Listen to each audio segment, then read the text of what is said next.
근데 우리가 영어나 이런 외국어를 해야 되는 이유는 뭐냐면 외국어를 하는 뇌가 모국어 한 가지 언어만 하는 뇌보다 훨씬 더 뇌의 가소성이 높아집니다. 안녕하세요. 즐거운 초등영어의 지니쌤입니다. 자, 오늘 제가 전문가 초대석에 아주 귀한 분을 모셨습니다.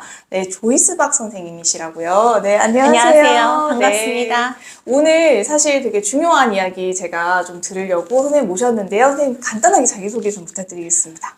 예. 30년 차 영어 교육 전문가라고 자칭 얘기하면 안 되겠지만 네. 어쨌든 그런 이제 타이틀을 달고 활동을 하고 있는 조이스 박입니다. 네, 선생님, 제가 요즘에 좀 관심이 있는 게 있어요. 네. 초등 영어 교육에 제가 항상 늘 관심이 있지만, 요즘에 AI 교과서도 이제 나온다고 하고, 네. 이제 2015 개정 교육과정이 끝나고, 2022 개정 교육과정이 이제 곧 시작이잖아요. 네. 그러면서 AI 디지털 교과서를 또 만든다라고 하는데요. 요즘에 초등학생들이 AI를 현실적으로 어떤 걸로 좀 사용을 할 수가 있나요? 일단 초등학생들한테 AI를 사용하게 하고 싶다라고 할 때는 먼저 점검해야 되는 게 뭐냐면 각 AI별로 권장 사용 연령들이 존재해요. 네. 그래서 먼저 몇 살부터 AI를 마음대로 사용할 수 있는가 이런 가이드라인이 AI별로 나와 있거든요. 예를 들면 챗GPT가 18살이에요. 사실은요. 어머님도 모르셨죠? 이제 뭐 부모의 가이드가 있으면 14살도 가능한 것들이 많거든요. 그러니까 이런 가이드라인을 보고 아이한테 함부로 노출을 시켜주면 안 되는 AI들이 있구나라는 거를 꼭 보셔야 되고요. 마이크로소프트 같은 경우에는 그런데 어떤 게 있냐면 여기는 콘텐츠 필터가 있어요. 네. 그래서 자기네들이 뭐 MS 워드라든가 네. 이런데 콘텐츠 필터를 다 넣을 수가 있고 또 마이크로소프트 엣지 있죠. 그거를 이제 가족 프로그램으로 사용을 하시면 콘텐츠 필터를 켜서 아예 어린이에게 유해한 콘텐츠가 노출이 안 되도록 네. 조정을 할 수 있는 게 있거든요. 약간 그 구글에서 크롬 같은 역할을 하는 게 그 마이크로소프트 엣지라는 프로그램인데 거기에서 필터를 그 연령을 설정을 하면 이제 자녀가 그걸 사용을 했을 때는 거기다 차단이 된다는 거죠. 아예 모든 AI의 연령 제한을 표로 만들어서 딱 제공을 하고 있어요. 그래서 그거를 참고를 하시면 한 번에 확인을 하실 수가 있겠죠. 그렇죠? 사실 그 AI 그 관련돼서 그런 책들이 많이 쏟아져 나오는데 사실 이렇게 초등 학부모님들이 직접적으로 이렇게 구입하셔가지고 보실 만한 책들이 사실 어려워서 없는데 그렇죠. 선생님 지금 이번에 집필을 해주신 거죠. 네. 공동저자 두 분하고 같이 썼는데요. 그 AI에 대해서 학부모님들은 아마 딜레마를 두 개를 느끼실 것 같아요. 일단은 내가 잘 쓸 줄 알아야 아이한테도 어떻게 쓰라고 할 텐데 이거 있잖아요. 그래서 나는 잘 쓸 수 있는가 딜레마 하나. 그리고 내가 써야 아이에게 쓸 수 있도록 할 텐데 이 중에 딜레마를 갖고 계시거든요. 그래서 AI 쪽을 제가 원래 좀 이제 영어 학습 쪽으로 했었잖아요. 하다가 그런 생각이 들더라고요. 학부모님들은 과연 내 아이에게 요만큼만 사실 먹여주고 싶은데 얼만큼을 줘야 하는가 인풋을 모르시겠구나라고 해서 그 부분을 이제 긁어주는 책을 초등 학교 선생님들, 현직 교사분들과 함께 썼습니다. 좀 의미 있는 책이 될 것 같습니다. 그럼 선생님 그 지금 듣다 보니까 부모님들이 가이드해줘야 되는 부분들이 상당히 좀 있을 것 같아요. 일단 연령 부분 어머님들 체크하셨죠? 일단 그 다음에 부모님들이 이제 어떻게 가이드를 좀 해주면 아이들이 활용을 하는데 좋을까요? 그러니까 셋업을 어떤 식으로 좀 해주면 좋을까요? 이 셋업을 해줄 때요. 이제 여기 프롬프트 엔지니어링이 들어가잖아요. 이제 프롬프트 쓰기가 들어가는데 일단 그것도 어려우실 것 같아요. 프롬프트가 뭐냐? 그렇죠. 요청을 하는 거예요. 그러면 한 피드 안에서 챗GPT 같은 경우에는 쭉 일관성이 유지가 되니까 맨 처음에 프롬프트를 부모님들이 써두시는 거죠. 그래서 이런 작업을 어떤 수준으로 어떻게 하려고 한다라고 하는 프롬프트를 처음에 부모님이 넣어주시고 이후 이제 묻고 답하고 하는 과정은 아이가 아이를 불러와서 앉히고 이제부터 요 피드에서는 네가 묻고 대답해봐. 이렇게 하면은 아이 수준에 맞는 답과 질문이 나올 거 아니에요. 그렇죠?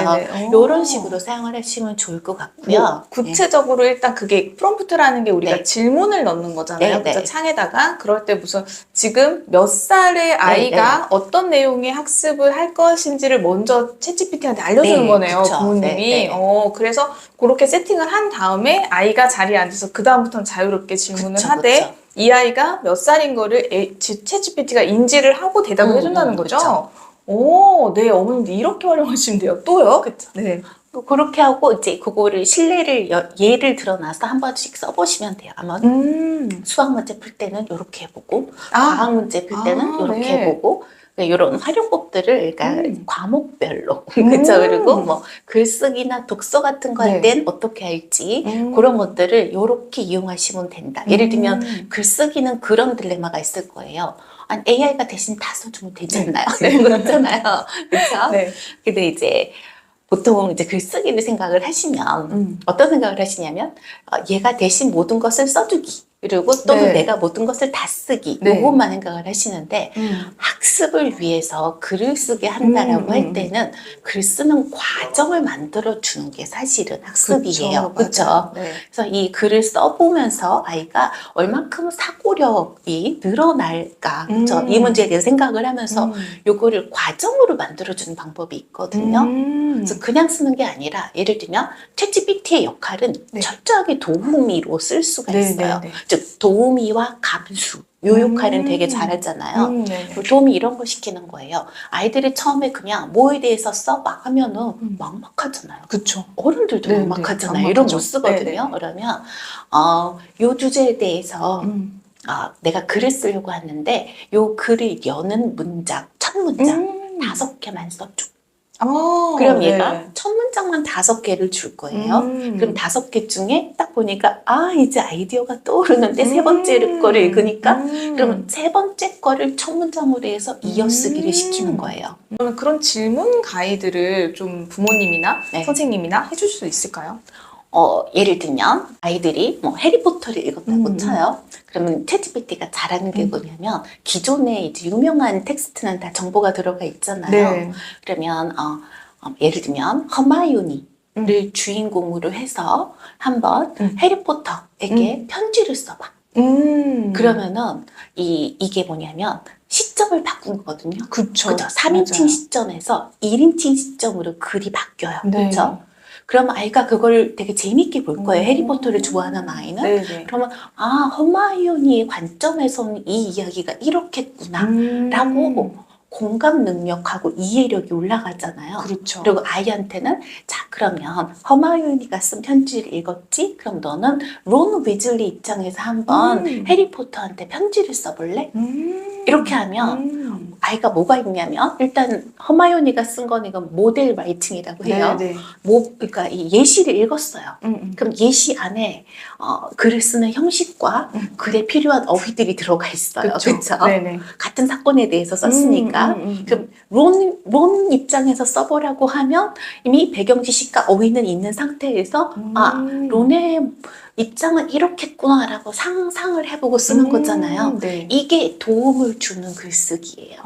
그러니까 어떤 면에서 AI를 활용을 하면 어머님들은 아이들이 기계랑 소통하고 뭔가 애착을 그 AI랑 할 것 같고 그리고 공감률이 떨어진다고 생각하실 것 같은데 지금 말씀하셨던 것처럼 우리말 발음으로 헤르미온느죠. 헤르미온느의 입장으로 쓴 그 글과 자기가 그거를 3자 입장에서 바라보면서 론의 입장에서 다시 또 글을 써보는 이런 활동들은 굉장히 창의적이고 그리고 어떤 공감 능력을 자기 스스로 조금 개발할 수 있는 이런 활동도 AI를 통해서 우리가 도움을 받을 수 있는 거네요. AI도 부모님이 질문 가이드를 이렇게 쭉 하셔가지고 잘 잘 아이가 흡수할 수 있고 아이가 활용할 수 있게 도와주셔야 되는 거잖아요. 네. 그렇죠? 그럼 그 질문의 뎁스라든지 또 질문의 가지 이런 것들이 되게 중요할 것 같아요. 네. 그런 것도 이제 어떤 이론이나 이런 게 있나요, 선생님? 네. 이 AI가 질문을 하는 법, 부모님들도 여러 번 이제 시행착오를 겪어봐야 되고, 아이들도 이제 시행착오를 겪어봐야 되는데, 좋은 점이 이게 있어요. 사실 사고력을 어떻게 키우는가, 이런 문제들이 있잖아요. 네. 근데 AI는 정답만 주는 게 아니에요. 내가 A를 하고 싶은데 어떻게 해야 돼 하면은 어떻게를 얘기를 해주잖아요. 논리적으로 무언가를 우리가 생각을 할 때 나에게 논리가 있어야지만 논리가 원래 나오는 거였죠. 그렇죠? 그런데 챗GPT 도움을 받으면 또는 다른 AI들 도움을 받으면 뭐가 가능해지냐면 왜 이걸 COT 또는 TOT라고 해요. Chain of Thought나 Tree of Thought라고 하는 거를 얘가 구성을 할 줄 알아요. 그래서 A라는 어떤 질문이 들어오거나 답이 나오면 그 다음에 논리적으로 무엇이 나와야 하는지 나보다 얘가 논리가 더 강할 수가 있거든요. 그럼 질문하는 방법을 통해서 그 다음에는 어떤 정보를 넣는 게 좋겠어? 얘한테 정보를 뽑아달라는 게 아니라 다음에는 이 스토리 다음에는 어떤 정보가 나오는 게 좋아? 얘가 그러면 나에게 논리적으로 이게 맞아라고 얘기를 해줄 수 있단 말이에요. 그럼 아이들은 질문하고 답할 때 무엇을 묻는 게 아니라 즉 답은 반만 구하는 게 아니라 어떻게를 물어보면 보기 시작을 하면 논리를 이 과정에서 구축하는 법을 배울 수가 있겠죠. 그렇죠?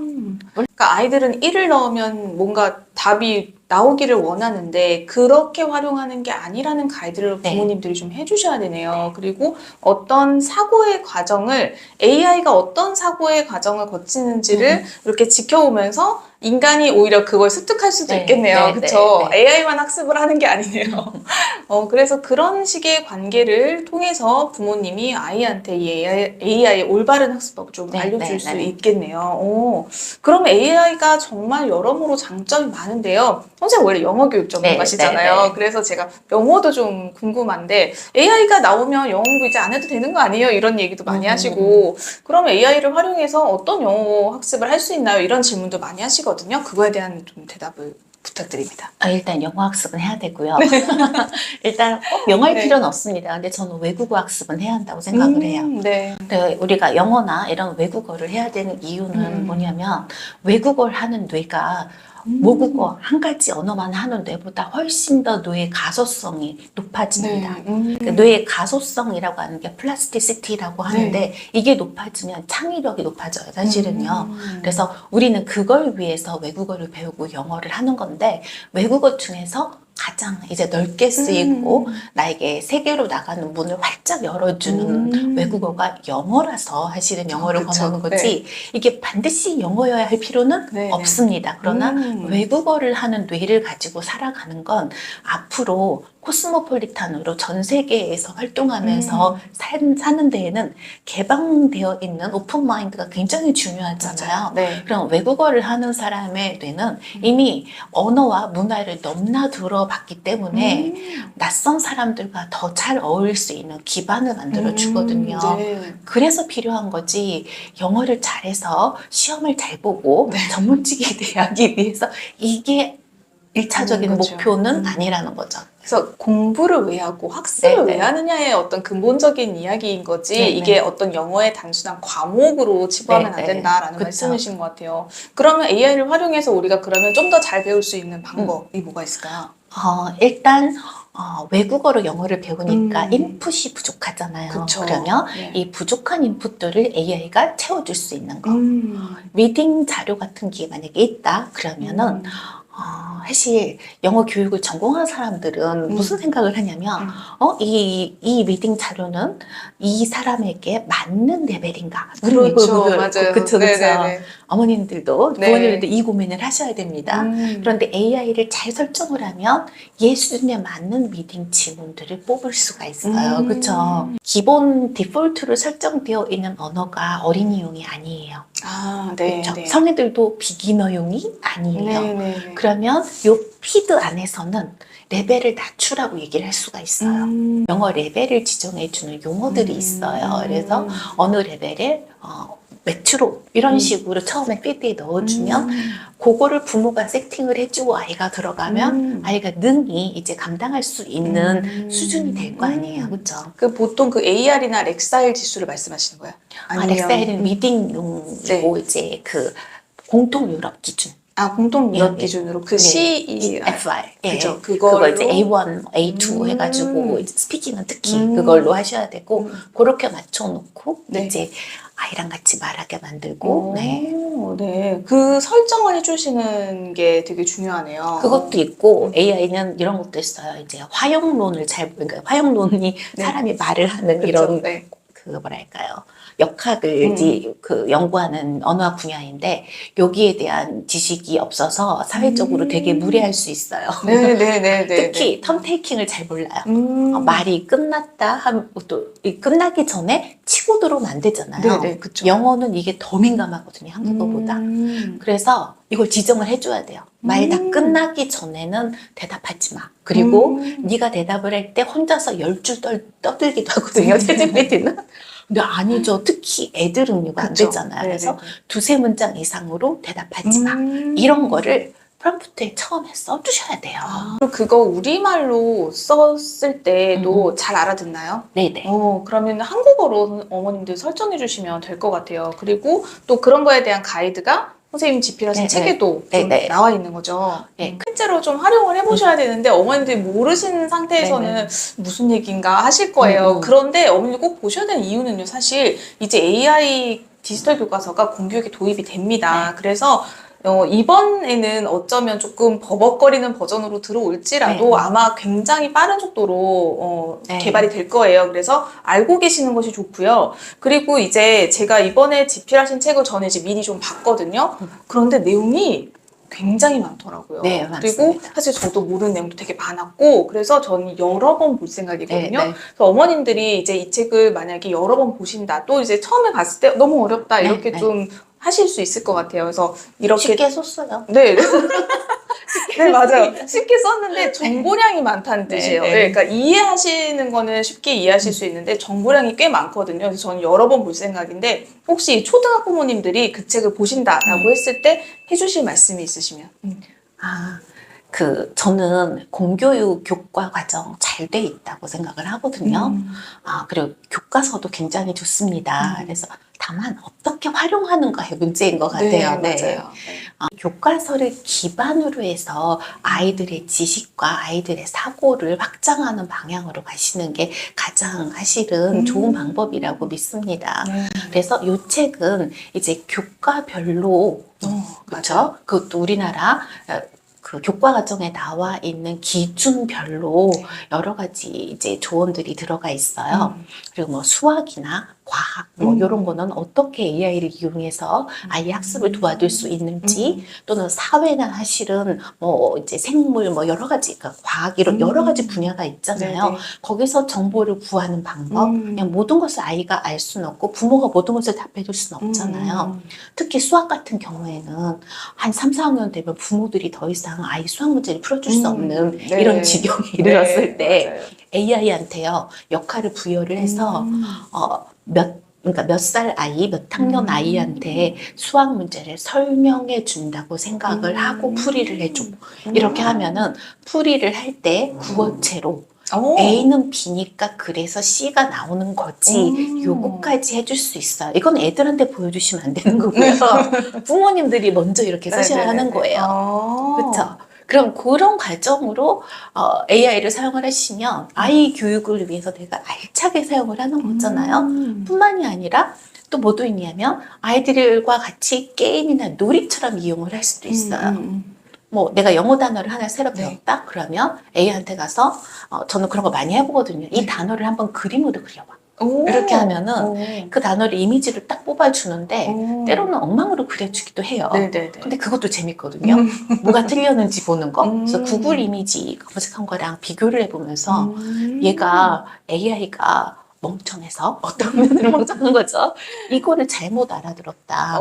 그러면 요거를 그러니까 이 실제 이미지처럼 나오게 하려면 내가 뭐라고 AI한테 말을 해주면 되는 걸까?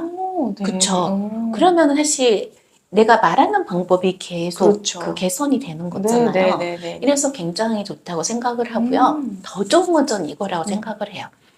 사실 저는 특히 어린이 같은 경우에는 실패하고 좌절해보는 경험도 중요하다고 네, 생각하거든요. 맞습니다. 그러니까 우리가 아이가 전혀 실패하지 않도록, 전혀 좌절하지 않도록 절대 막아줄 수 없어요.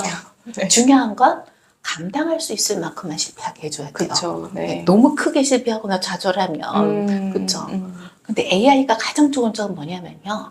사람을 상대로 내가 실패를 할 때에는 이런 심리적인 데미지가 있단 말이에요. 맞아요. 아무리 어린이라고 네, 할지라도. 네, 네, 네. 근데 내가 인공지능하고 뭔가 커뮤니케이션을 하다가 실패를 한다. 엄청 안전한 실패예요, 이거는요. 그래서 저는 AI가 가장 좋은 점 중에 하나가 아이가 안전하게 실패를 해줄 수 있는, 경험하게 해줄 수 있는 그런 장이다. 이렇게 생각을 해서 네. 그렇게 활용을 하시면 굉장히 유익하게 사용하실 수 있을 것 같습니다. 네. 사실 멀리 있지 않습니다, 어머님들. 그래서 AI가 멀리 있다고 아직은 아니라고 생각하실지 모르겠지만 실제 저희 교육과정에, 초등교육과정에 이제 들어오고요, 곧. 그리고 그 교육과정을 바탕으로 어떻게 학습을 이끌어갈 수 있는지에 대한 이야기가 벌써 책으로 나왔어요, 어머님들. 읽으셔야 되겠죠. 그래서 선생님 오늘 그런 것들을 좀 활용할 수 있는 여러 가지 팁들을 주셔서 네. 너무 감사드립니다. 제가 다음번에도 또 선생님 모셔가지고 네, 네. 좋은 이야기 들어보도록 하겠습니다. 오늘 나와주셔서 감사합니다. 감사합니다. 네.